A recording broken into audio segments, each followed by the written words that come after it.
Hello and welcome to The Shift, the podcast that aims to tell the no-holds-barred truth about being a woman post-40. Created and hosted by me, journalist and author Sam Baker. My guest today is a woman who knows all about reinvention. For 45 years, Lyn Slater was a professor of social work with a side passion for fashion.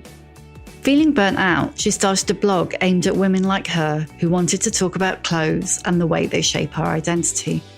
And, just like that, the phenomenon that was accidental icon was born. Suddenly, the professor found herself an influencer, and for the best part of her 60s, Accidental Icon's million Instagram followers and countless brand campaigns took over her life. Until she reached a point where she began to wonder precisely where Lyn had gone.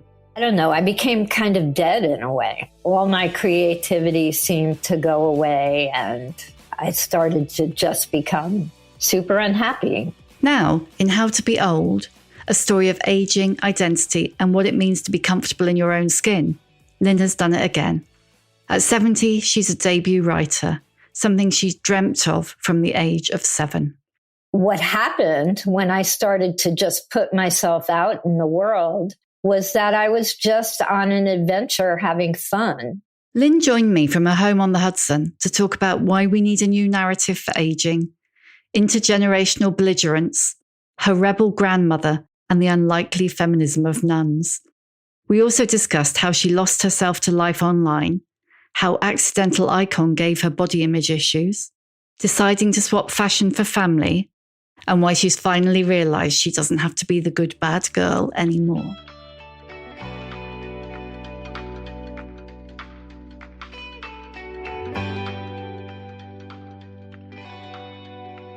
I just want to start by saying I absolutely loved the book. Oh, thank you. I loved it so much. And I think you should be so proud of it. It's fantastic. I am. And, you know, it's kind of an interesting backstory because, of course, all of the people who like to sell books, they wanted it to be completely about sort of the sexy story, you know, of the beginning part of my journey. And so I had the good fortune to work with the most incredible editor, a young woman, 28, and she just really supported me all the way in writing the story that I wanted to write. Yeah, it's really interesting, isn't it? Because so when I wrote the book that led to this podcast, firstly, it was very much like, oh, nobody's interested in not being young. So no one will want to read a book about not being young.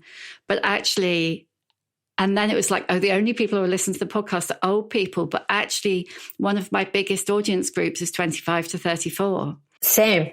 And people are amazed by that. But this week, it really came to me what is going on because I read a lot of young women writers.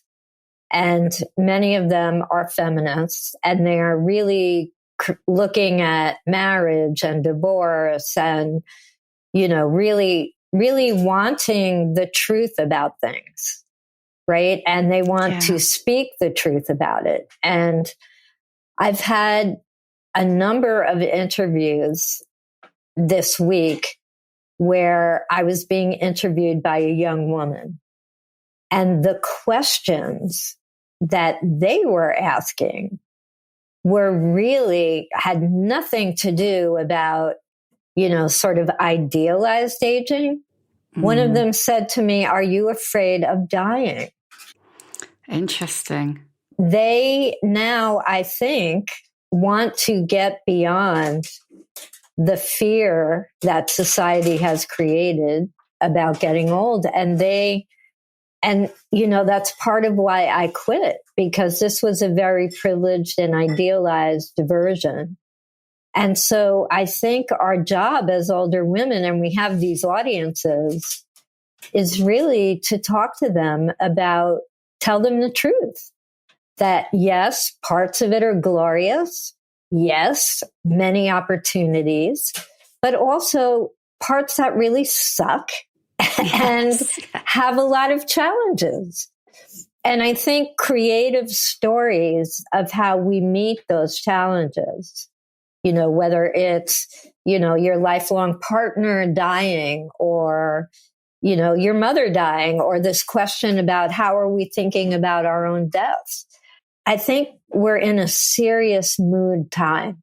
Yeah. And I've seen that when people want me to just only talk about being this, Instagram person, this style person, the response is mixed. And, I've been trying to tell people that, because I have always had a good pulse on the public conversation, and people are serious now. They're in a serious mood. Big things are happening. And so, the challenge is, how do you remain optimistic and hopeful, yet being honest with people at the same time? Yeah, I read a great essay that you wrote last week about how to end a chapter, which is, that's exactly what I'm interested in talking about.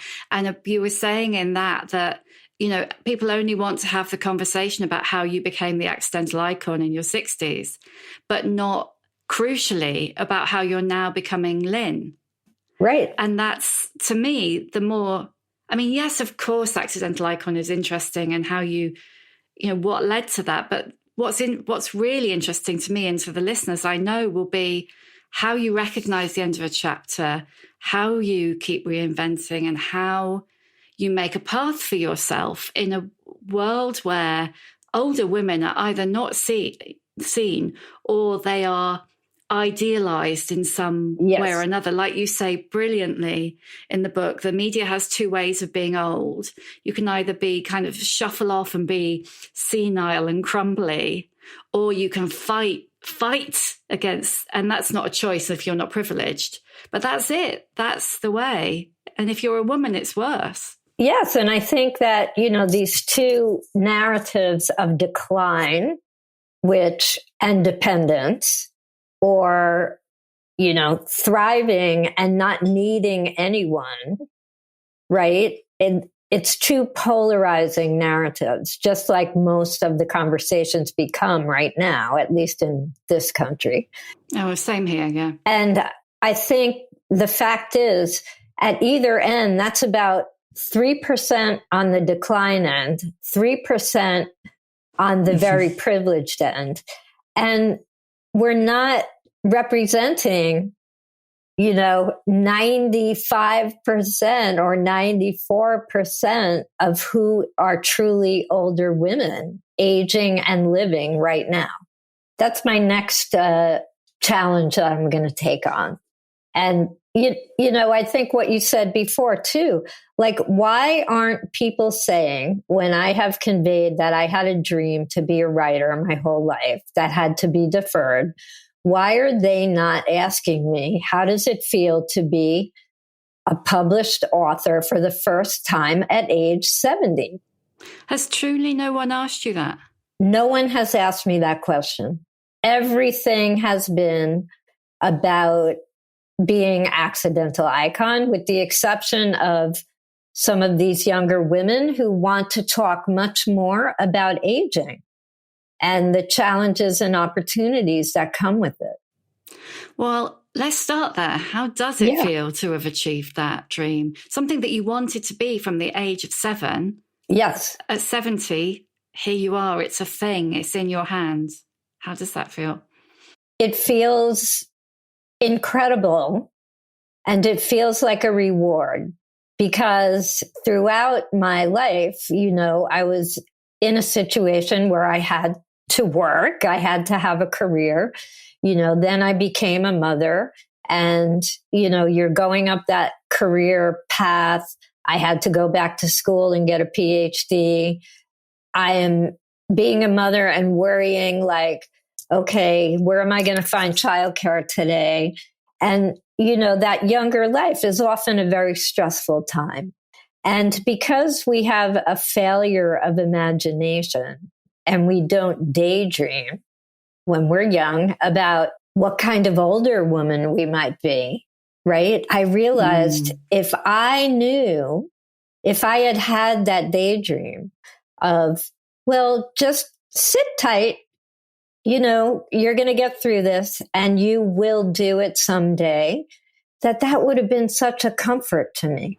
But we don't want to think about it, do we? We're No. Educated to just put that in a box and pretend it's not going to happen. Right. And there's all of these books about, how to find the perfect job, how to find the perfect relationship, how to have the best pregnancy, how to be a good mom. But that's really why I chose the title that I did, because even though it may limit the audience, but there's no how-tos about how to be old that are about the positive aspects of older life. I mean, when you were growing up, when you were little Lyn, did you see models of older women that showed you a way, or not really? Well, I did. I had 3 different kinds of women in my life. One was my mother, who was a very brilliant woman, but because of religion and society at that time, her life was being a wife, a mother, a housewife. And she was not happy. She had 6 children. It was a lot. And then on the other side of the coin, I went to Catholic schools and I saw nuns who were also under sort of a patriarchal system, but I watched because they were sort of in charge of the schools. So I watched how they maneuvered and sort of worked within this very oppressive system, in order to get what they needed for themselves and for us. And then my grandmother, at the age of 61, when my grandfather passed away, she literally sold everything, went to live with her 3 sisters, and then proceeded to travel around the world until she was broke. And then she came home to live with her children, primarily my mom. So I had these, very different perspectives on what it meant to be a woman and, how did I want to live my life? And so in a way, I started Accidental Icon when I was 61, kind of being like my grandmother. Mm. And I ended up more in an in-between place, still having all of the wonderful impulses my grandmother had to experience new things, but then also the sort of dignity and joy that my mother did get at various times in her life from caregiving. So I feel like I'm in that sweet spot right now in between the two of them. And then my writing and my intellectual approach to living is courtesy of all the nuns. It's really interesting. I mean, I won't go on about it, but that you mentioned the nuns, because Julia Cameron came on the podcast and she also mentioned the nuns as the first women that she'd ever seen who had authority and control over their own lives, which is something that I'd never thought about until that point. Right. And I think, I went to an all-girls Catholic college and I was taught by nuns. And that was in the early 70s. And their whole approach was so feminist. And they were just making us think in ways that, I've subsequently gone on. I have 2 masters and a PhD. I was never challenged in my education again, even in a PhD program, the way that I was by those nuns at that time in the world. Just really learning how to critically think was the biggest thing that they taught. And I was looking back at some of the old newspapers that were happening when I was going there, and there were articles like Angela Davis, Saint or Sinner.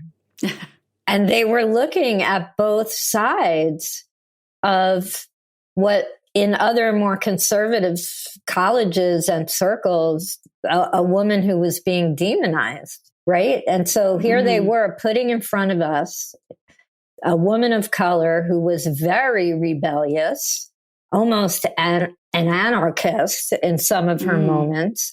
And they were challenging us to think about it in a way that did not polarize how we think about her. So to me, greatest gift. I noticed that the book is dedicated to your mother who taught you to be a belligerent woman. Tell me about the intergenerational belligerence in your family. I love that. I absolutely love that. Well, I think, my mom, my grandmother, of course, she did something that most women of her time would not do. And it made her children incredibly angry with her. My mother was very, very angry with her. She felt abandoned and, her children absolutely hated it. But, she did it. She challenged the norms. And I think my mother was more of a challenger sort of by showing and not telling in a way. Like in the book, I talk about how she chose my name, which is the male version of Lyn. She always cut my hair short, but she put fancy dresses on. Like she played around with gender, and she also treated my sister and I very, very differently than my brothers.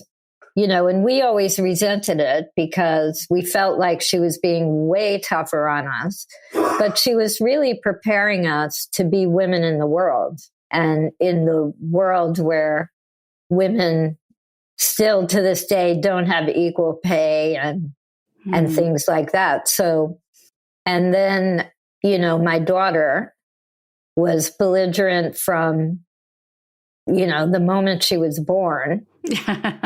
And just has always been, she's had this incredible capacity to not follow along with her peers and take her own path. And I remember one time when she was in 6th grade, there was something, I forget the specific issue, but her peers were all advocating and they had a petition. And she was the only one who didn't sign it because she didn't believe in what the rest of them wanted, and now my granddaughter is also doing that, doing the world differently than other people might expect. So one to be proud of, I think. Yes. I was interested. There's a line in the book where you say the accidental icon looked like acceptance of aging, but really it was denial. Can you talk about that? I think it became, what was very strange about this whole experience to me was that I never set out to be the accidental icon and to sort of end up where I ended up. That it really was a response to what I had done my whole career, which was when I felt burnt out, for me, self-care has always been creativity. I don't light a candle or take a bath. I kind of go and put myself into a space that I'm not familiar with. It could be a continuing ed class. It could be events, and just kind of put myself in it.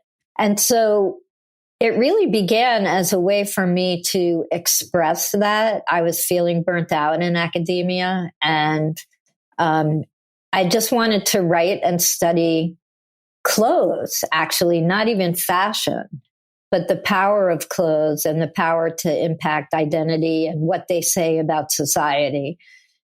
And I never intended it to become, what it did become.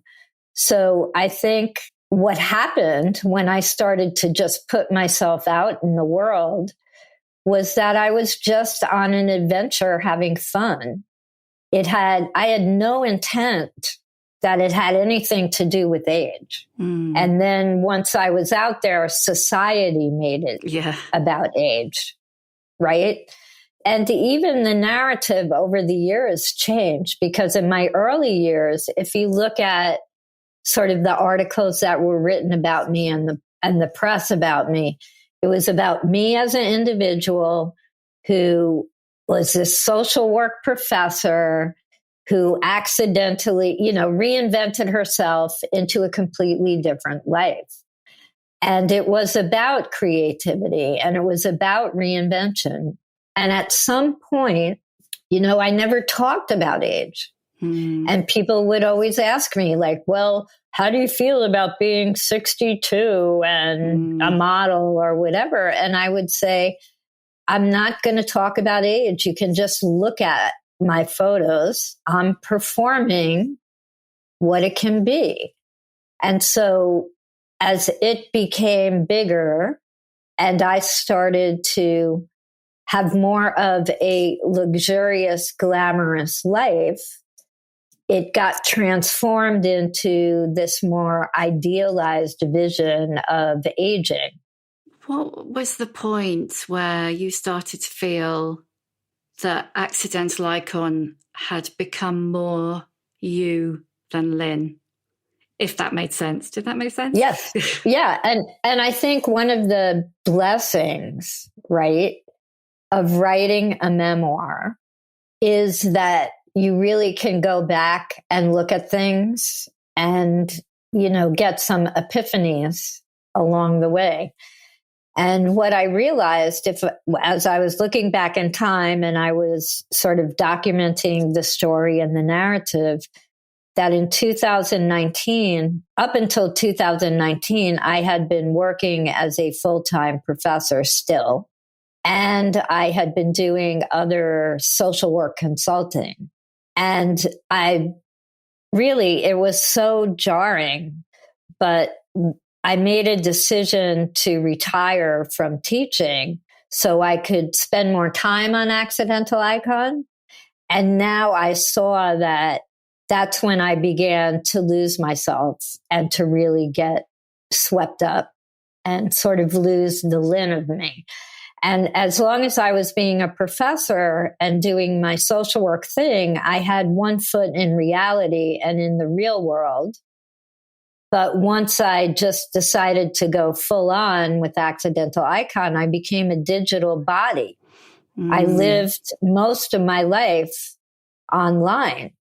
And so, I started to lose the Lyn part of me, which I felt like I had done a pretty good job up until 2019, sort of keeping my identities. They were, she was more of an alter ego, but I had my very clear Lyn life, that still cleaning my own bathroom, teaching classes, that kind of thing.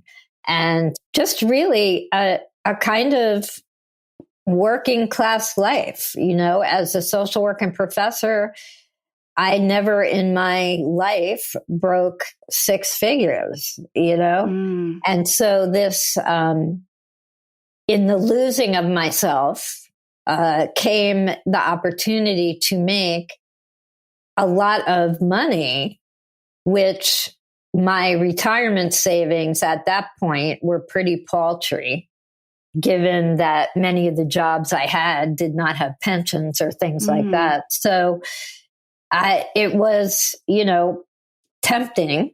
And the worry about, are you going to be okay when you're older financially, also factored in. It was multifactorial. But I do believe now that I look back at it, that when I stopped teaching and, doing my social work thing, that then I became a brand. The balance tipped. Everybody was saying, oh, should we have an Accidental Icon clothing line? Should we have an Accidental Icon skincare thing? It began to be, I became a brand. Yeah, before you knew it, you'd have been a yogurt, Right. And I found myself originally up until the point I started to really work on Instagram, I had been really doing things that involve fashion. But once that commodification happened, I was doing all sorts of other kinds of brands and, dipping into other areas that really then began to just, become, I don't know, I became kind of dead in a way. All my creativity seemed to go away, and I started to just become super unhappy. And then the pandemic came. So in a way, it gave you a natural pinch point? Because it made everything stop. And part of living the commodified influencer life is that you're going 24 hours a day on your phone, right? You're constantly having to make sure you're getting followers and you're engaging with other people, and you have to keep those numbers up because numbers are what is going to get you, the lucrative work. And you just start spending all of your life literally online. And it's very fast, like you'll get, this came in today. Can you do it next week? It's constant. And then there's events, right? So you have to show your face. So you're in the mix, and literally there is no room for critical thinking.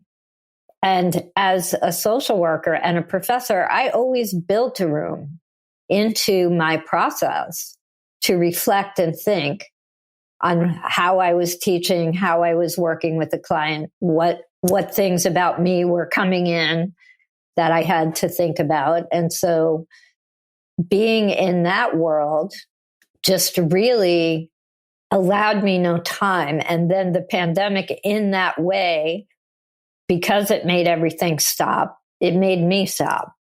And I got a chance to really recover sort of the Lyn part of it, and then make decisions that would really kind of start to get me out of it and into a life in nature, a life in family, a life that privileges the environment and is not consumerist. And so, yeah, it was the thing that happened that made me stop.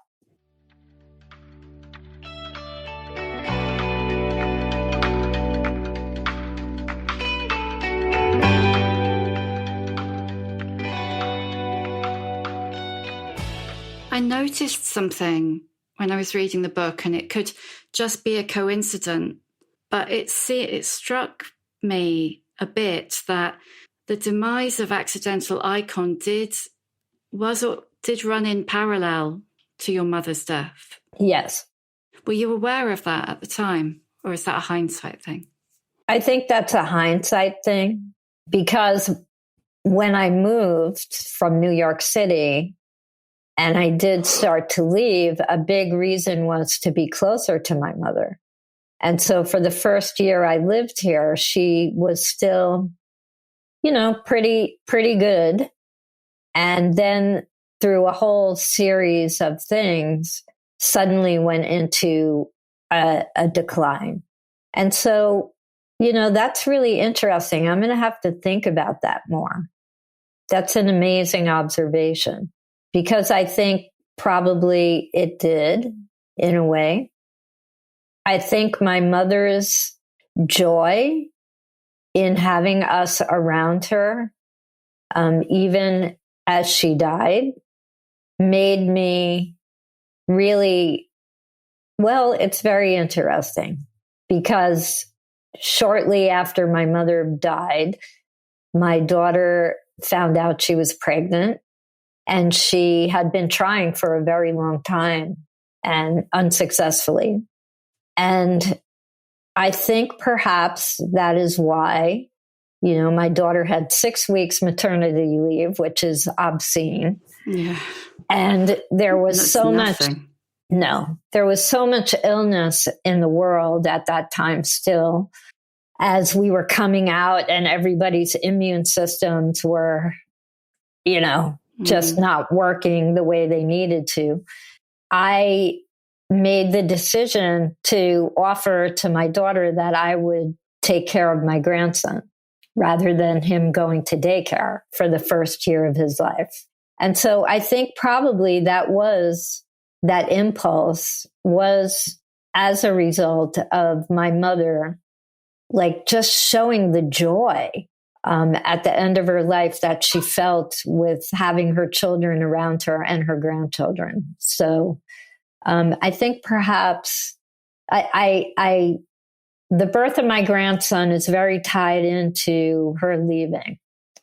And so I feel like, even my daughter, when she had called me up, but she also sent me a picture of the sonogram, and her thing was, Grammy left us a little surprise. Oh, that makes me well up. Yes. Yeah, and so now that little surprise, is a big part of our life. And in a way, it's sort of it doesn't substitute for her loss, but it makes her loss easier to take. I was fascinated by what you said about your mother's descent into dementia, beginning with refusing to wear clothes, and yes, seeing that reflection in the way your relationship with clothes has changed as you've reclaimed Lyn from accidental icon. How has that manifest? You are giving me so many epiphanies now. That makes me feel great. Thank you. And I appreciate, and I'm going to say it, the deep reading that you've done of my book, because, it's really a parallel process of, my mother really refusing. And I guess this is common amongst people who have dementia. And there's a lot of technology. And, I actually ordered catalogs from assistive technologies about clothing that you can't take off.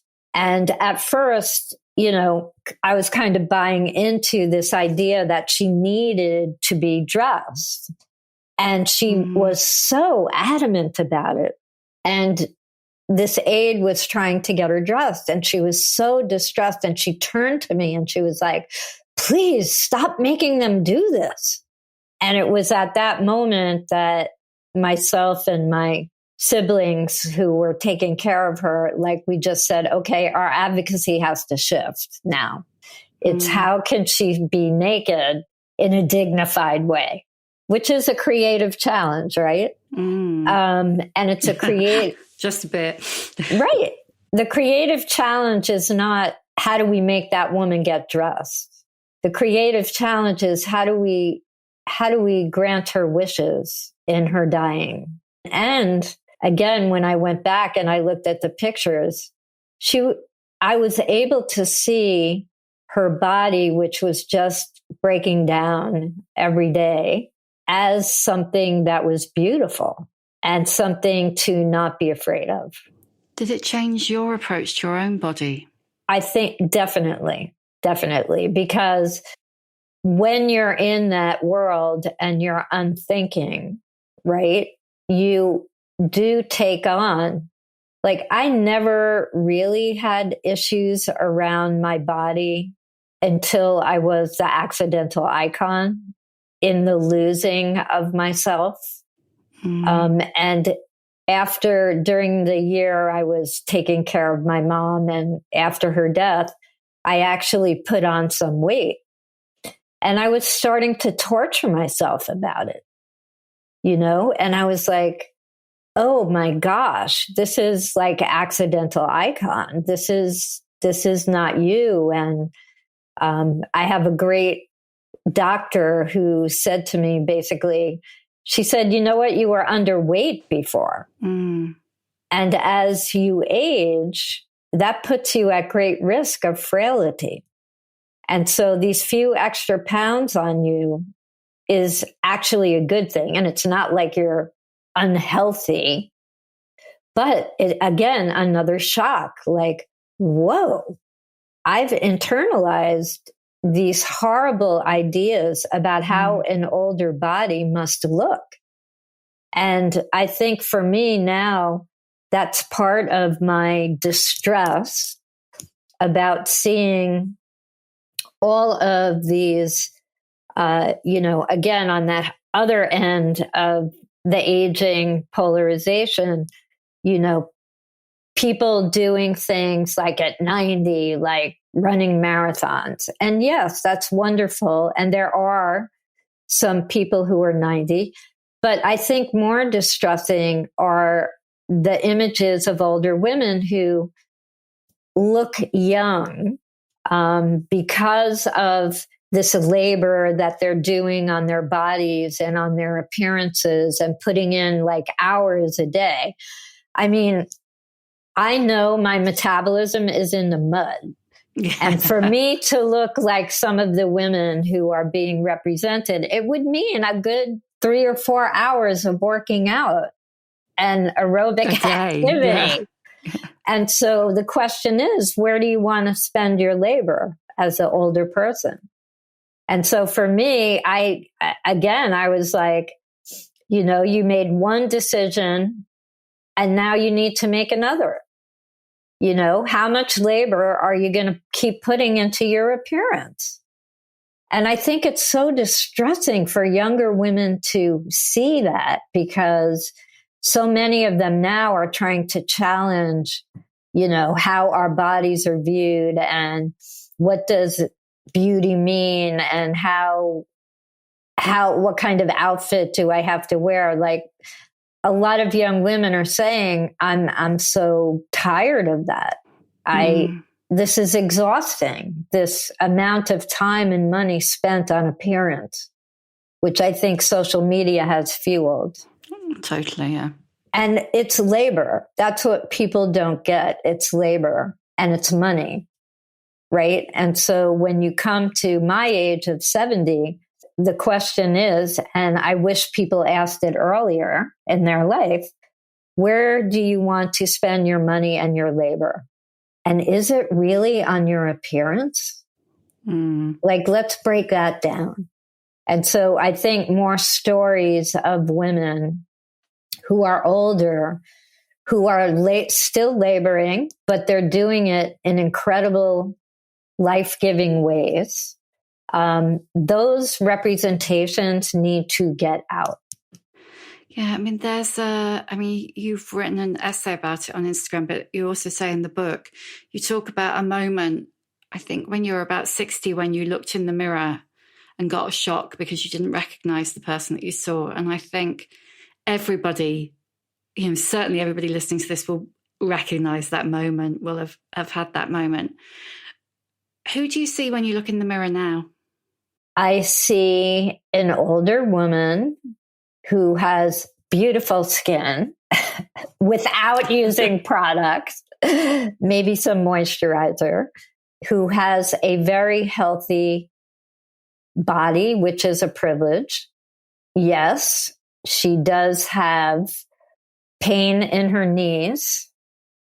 She has ringing in her ears and some other things related to age, but she looks happy and she looks healthy and sturdy, like she still has a lot more work to do.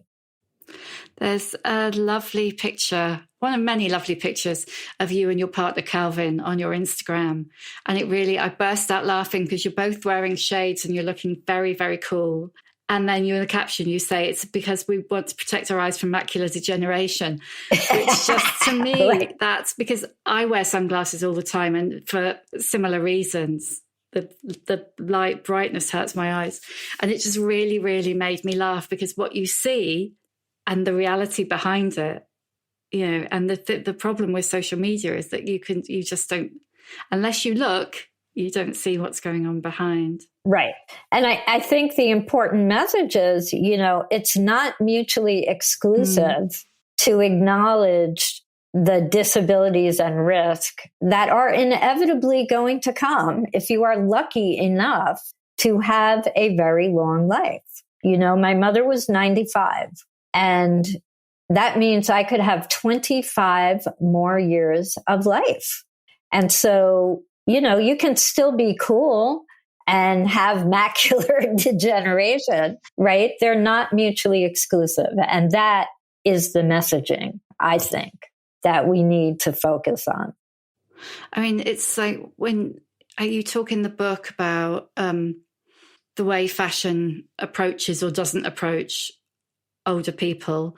And, but part of what Accidental Icon was inadvertently part of was a rising visibility of older women in fashion, but the women who were allowed to be visible in fashion only being allowed to be of a certain type, cool, thin, so like Maggie Smith doing the Loewe ad, you and Joan Didion in Valentino and Celine, which is, the coolest campaigns ever. And it's not, do you think that we will see a point in fashion that there's any hope of the fashion industry embracing older women in a more genuine way? Not now, especially, right? Because if you go back in history, right, and one of the reasons that I love certain designers like Yohji Yamamoto and Jean-Paul Gaultier is because they were featuring older women in some of their shows, like in the 1980s. That era of fashion designer is gone. And it is now all of the big conglomerates that own all of the fashion houses. And it really is about selling clothes. I thought in 2014, when that first came out with Joan Didion and I, that it was a really important moment in fashion, because I was just an ordinary person. She was a bit more of a celebrity, but she was a serious writer. We were like two serious women who were not celebrities, or I wasn't, who were really being featured by these brands, right? So in that moment, I felt like something was happening. But then, like all kinds of forward motion, over time, there's blowback.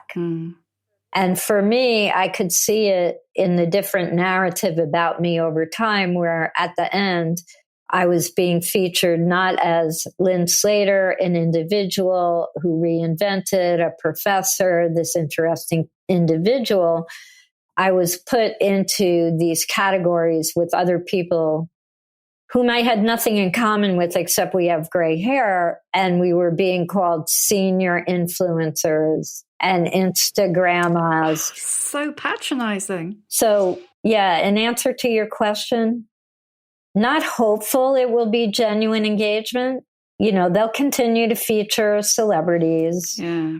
They will continue to find some cool looking older people to put in the mix. But because, now they say, oh, well, we're featuring all these older people on the cover of British Vogue, but they're all supermodels, or they were in their past life. And even though they might be more diverse, they're supermodels. And so, that seems to be where it is right now. I was wondering, in the book, you talk about what you talk about what happened in your 50s, what your 50s represented, and again with your 60s. So I wondered, what are you taking with you into the next decade? What are you leaving behind, literally and metaphorically, and what's coming with you? Well, I think in a way, the leaving behind is sort of this book in a way. What I'm taking is this sort of privileged opportunity that I now have to have the time to really focus on developing myself as a writer. I'm really excited to start taking some classes again. I think the other thing I'm taking with me is I've been reading so many young women writers who are writing about culture today. And so enjoying my family tremendously. I'm really embedded in my new little city that I live in. And I recently started writing a monthly column for our local newspaper. Oh, brilliant. Those are the things that bringing in. And again, I'm putting myself into a lot of different experiences. I think the book festivals will be so much fun. I'm hoping that I can get to the UK. I was going to ask if you were coming. I'm hoping that that can be made possible because that is the one thing I miss. And the highest point of gratitude I have for Accidental Icon was the ability to travel. Mm. And so I did extensive traveling to places I probably could not have afforded to go to. All those posh hotels. Oh my God. Flying first class. It's very rude. I have to fly economy now. So. Right. I'm going to ask you the questions that I always ask at the end. What is your emotional age? Ooh, I would have to say it's variable. Like one day I can be an adolescent, really being a rebel and, sticking it to someone or whatever. Another day I might be feeling like I'm 30 and having to get a task done and wanting to do it well and having all the feelings that come with that. So, it's a great repertoire to have. I have 70 years of emotional experiences to feel and remember and come back to. So, yeah, the answer is it's variable. All of them on any given day? Yes. Can you give us a book recommendation? Ooh, I'm in the midst of Deborah Levy, Real Estate. Oh, so good. So good. Yes. I love her. She's a great writer. What advice would you give younger women? My biggest piece of advice to younger women would be to not be afraid to be old. Good advice. Who is an older woman who's inspired you? Well, I think an older woman who recently inspired me is Emma Thompson. Yeah. And the reason why was a movie that she did. I don't know if a lot of people are familiar with it, but it was about an older woman who was exploring her sexuality. Yeah, Leo Grand. Yes. Yeah. Yes. And so, I've read interviews about how much risking and vulnerability that it took to tell that story, but it's an important story to be told about older women because people want to think that we're not sexual at all and that our bodies are not appealing or beautiful. And I think she really was brave as an actress to take on that role. And so she inspired me to, and especially as I was having challenges about working with some of the changes in my body, it was very, thank you. What's your superpower? What's my superpower? I think my intuition. Why particularly? I think my intuition, it served me well. I developed it when I was a little girl because I was very, very in tune with my mother. And I wanted my mother to be happy. And so I started to develop this radar where I could really intuit sort of how someone was feeling. And it actually was such a great skill to have as a clinician. And also, it helped me to do Accidental Icon. It helps me to live my life because I guess it's also empathy is part of it as well. And last one, how many fucks do you give? 0. 0. Is that new? I have always been rebellious. Let me put it that way. My closest friends call me the good bad girl because I always was a good girl, always got high grades, but underneath rebelled. And I think the joy of aging is that you don't have to do it covertly. You could give zero fucks, like very publicly, and you don't have to be a good girl when you want to. So, yeah. Thank you so much, Lyn. I've absolutely loved talking with you. This has been a great conversation. Thank you. Thank you for listening. If you enjoy The Shift and would like to show your appreciation, why not buy me a coffee? Go to www.buymeacoffee.com/The Shift with Sam Baker. You can hear a new episode of The Shift every Tuesday, wherever you get your podcasts. And if you like what you hear, please do rate, review, follow, tell your friends, because it really does help other people find us.